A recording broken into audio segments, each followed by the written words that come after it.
Lectura del Santo Evangelio según San Lucas. En aquel tiempo Jesús salió de la sinagoga y entró en la casa de Simón. La suegra de Simón estaba con fiebre muy alta y le pidieron a Jesús que hiciera algo por ella.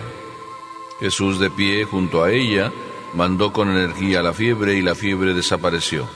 Ella se levantó enseguida y se puso a servirles. Al meterse el sol, todos los que tenían enfermos se los llevaron a Jesús y él, imponiendo las manos sobre cada uno, los fue curando de sus enfermedades. De muchos de ellos salían también demonios que gritaban: «Tú eres el Hijo de Dios». Pero él les ordenaba enérgicamente que se callaran, porque sabían que él era el Mesías. Al día siguiente, se fue a un lugar solitario y la gente lo andaba buscando. Cuando lo encontraron, quisieron retenerlo para que no se alejara de ellos, pero él les dijo: «También tengo que anunciarles el reino de Dios a las otras ciudades, pues para eso he sido enviado». Y se fue a predicar en las sinagogas de Judea. Palabra del Señor.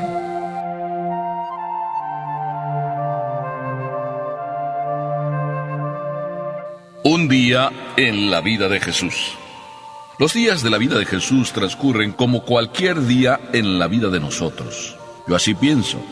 Muchísimas veces nosotros estamos hablando de que no podemos ser como Jesús, porque Jesús, pues, era Dios, y nosotros, pues, somos simples humanos y débiles. Sin embargo, Jesús vino a este mundo precisamente para decirnos, con la vida misma, cómo se podía vivir cada uno de nuestros días. Una señora un día comentaba: «Yo no puedo vivir sin mi misa de cada día. El día que no voy a misa, me siento tan débil, tan mal, que a veces todo me sale mal solo por eso». Y algunos también dicen: «No puedo vivir sin mi misa de cada domingo». Y por eso, pues, lo primero que hacen es ir a misa los domingos y después descansar, divertirse en familia. Pues Jesús nos dice aquí el Evangelio que estaba precisamente en la sinagoga. Estamos hablando de un sábado. El sábado era el día de ir al templo, a la sinagoga. Así es de que Jesús va, como todos los sábados, a la sinagoga, y ahí, en la oración, agarra las fuerzas para después ir al trabajo. El trabajo no le irá bien si primero no hace lo que tiene que hacer con Papá Dios. Y después del trabajo, Jesús vuelve a la oración. Es decir, Jesús aplica el principio de orar y trabajar y orar. Y la sinagoga ahí aprovecha, ¿para qué? Para hablar de las cosas de Dios, hablar con Dios y hablarles a los hombres de las cosas de Dios. No perdía su sábado, y en ese sábado no perdía la ocasión de dejar alivio para todas las gentes que lo estaban siguiendo, que de verdad ya decían: «Este no nos habla como los demás». ¿Verdad que sí? Jesús no habla como los demás. Es que Jesús no es como los demás. Jesús es no solo Dios, sino también es un verdadero y cabal hombre. Un hombre íntegro, un hombre de pies a cabeza, un hombre que tiene la cabeza en el cielo y los pies los tiene bien puestos en el suelo. Un hombre que se entrega de lleno a lo que tiene que entregarse. Un hombre que aprovecha cuando tiene que estar con Dios para hacer las cosas bien hechas. Por eso, cuando ores, es la lección que nos da Jesús, cuando estés con el Señor, trabaja, para que después, cuando trabajes, también hagas lo mismo, ores. Porque Jesús era así, uno de los que cuando oraban se ponían a trabajar de verdad, y le gustaba los lugares solitarios. Y luego, cuando se ponía a trabajar, también ofrecía a su Padre lo que estaba haciendo. Cuando termina de predicar en la sinagoga, entonces el Evangelio nos suelta la idea de que regresa a la casa de Simón, a Cafarnaúm. Y digo, nos suelta la idea porque de paso nos está diciendo que la suegra de Simón estaba con fiebre. Qué hermosa era aquella casa de Cafarnaúm, donde la suegra de Simón estaba siempre atenta a todas las necesidades de los apóstoles y sobre todo de Jesús.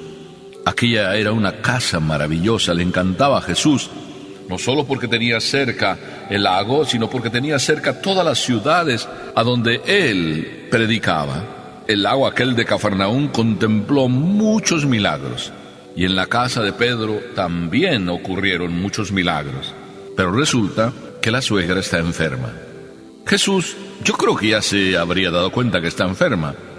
Sin embargo, yo creo que Jesús hizo lo que en otras ocasiones dice: pues mi Padre Celestial ya sabe de lo que ustedes tienen necesidad, pero quiere que se lo pidan. Y entonces, el que se hacía el que no veía, y los discípulos que por conveniencia quizá, si la suegra de Simón estaba enferma, pues no iba a haber de comer. Y entonces era importante que la suegra estuviera en buen estado de ánimo.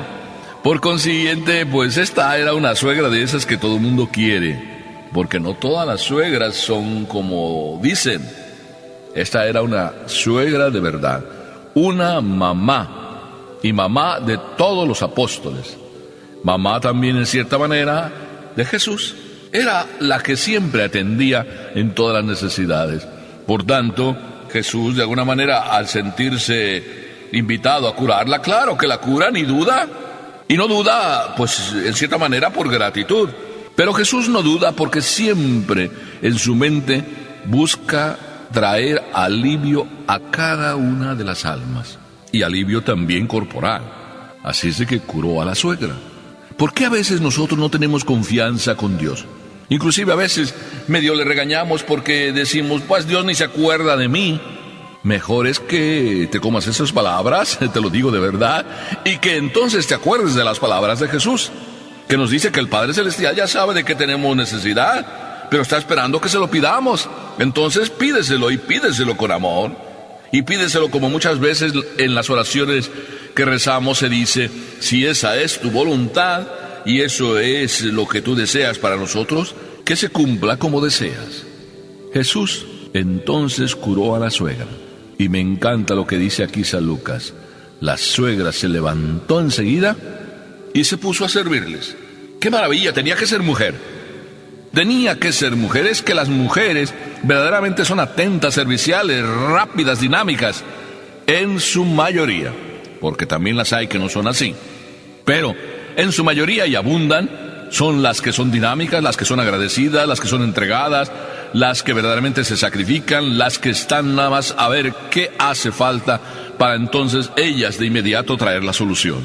Qué hermoso es este ejemplo de esta mujer, agradecida y rápida. Cuando tú recibes alguna gracia de Dios, algún don, ¿eres también así rápido y agradecido?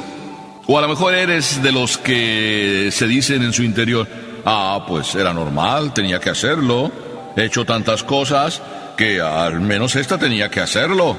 Por obligación, por deber. Dios no tiene ningún deber con nadie. Es más, nosotros somos los que tenemos un deber con Él. Pero Jesús, curándola, también de esa manera se gana la gratitud de la suegra. Amor con amor se paga. Podríamos decir que esta es la conclusión de este punto. Sí, amor con amor se paga. ¿Por qué a veces nosotros no pagamos con amor? Porque no hemos entendido el mecanismo del amor. Porque no estamos viviendo en el mecanismo del amor. Porque no estamos en la onda del amor. Ser agradecidos es de corazones nobles. Ser agradecidos es de corazones que tienen una vida dentro de su corazón. Porque a veces el corazón está palpitando, pero andamos sin vida en el corazón. Sin embargo, el corazón, cuando verdaderamente ora, cuando verdaderamente está en la onda de Dios, entonces entiende también la onda de Dios y responde a la onda de Dios como Dios sabe responder con amor. Pero esto es la mitad del día, porque la suegra les da de comer. Termina la comida, seguramente habrá habido una larga conversación durante la comida y ya está cayendo la tarde. Es sábado, acordémonos. Y como sábado, pues no se puede hacer ningún ejercicio, no se puede andar trabajando. Así es que apenas va atardeciendo y el sábado termina, enseguida, ahí están los hambrientos. Los hambrientos siempre vienen a Jesús. Y dice aquí el Evangelio que Jesús empezó a curar y a imponer las manos sobre cada uno de aquellos enfermos y a curarlos de todas sus enfermedades, inclusive arrojando demonios. Es que Jesús cautivó el alma y el corazón de todos por su bondad y por su grande apertura de alma. No dejaba de estar entregado las 24 horas y todos los hambrientos acudían a él. Pero también va cayendo la tarde y se hace noche y dice el Evangelio que Jesús, después al día siguiente, seguramente tempranito, se fue a un lugar solitario, porque Jesús también es, como tú, de los que necesitan del trabajo después volver a la oración, volver a encontrarse con su Padre, volver a reoxigenar su alma, volver a llenarse de Dios para seguir trabajando, porque sin mi misa de cada día, como decía esta señora, yo no puedo vivir mi día. Sin mi misa de cada domingo, yo no puedo vivir mi día. Y es que Jesús era así, un hombre como nosotros, bueno, Dios, pero también un hombre como nosotros, para enseñarnos a nosotros que hay que ir de la oración al trabajo y después del trabajo volver a la oración, para volver a recargar las pilas, para volver a cargar gas, como se suele decir, para seguir en la lucha y para verdaderamente mantenernos en esa onda del amor. ¡Qué hermoso! Que Jesús nos dé el ejemplo. Qué hermoso que aprendamos de Él. Ora y trabaja, trabaja y ora. Cuando ores, trabaja tu oración. Y cuando trabajes, pon tu trabajo en las manos de Dios. Y te digo de verdad que entonces tu alma, tu ser entero, cobrará vida. Qué hermoso. Les invito a todos ustedes a que seamos de esos hombres parecidos un poquito a Papá Dios. En este sentido, en mantenernos con la mente, el corazón en el cielo, pero con los pies bien puestos en el suelo. Amén.